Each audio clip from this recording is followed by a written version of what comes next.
មកលោកដល់ភាគទី8ព្រះពុទ្ធសកម្មភាពនៅពេលត្រាស់ដឹងហើយថ្មីសំណួរ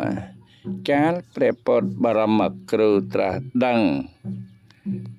នៅញយធម៌ហើយតើទៅរងយាងទៅបញ្យលសត្វលោកភ្លាមឬទៅរងធ្វើយ៉ាងណាខ្លះមានអ្នកណាខ្លះដែលជួបនឹងព្រះអង្គចំឡើយទៅរងពុំទាន់យាងទៅប្រសាទឬទៅសំដែងធម៌ដែលព្រះអង្គបើទៅនឹងរកឃើញនោះទេគឺតែរងធ្វើសកម្មភាពផ្សេងអស់49ថ្ងៃ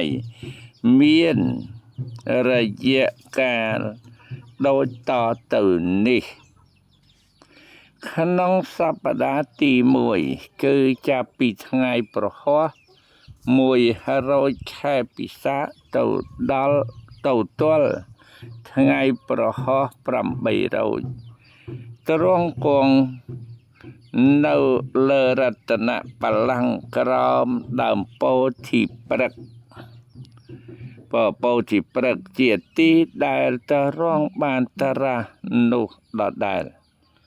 ដើម្បីពិចារណាធម៌ដែលទៅរងបានត្រាស់ដឹងហើយអនុមោទនា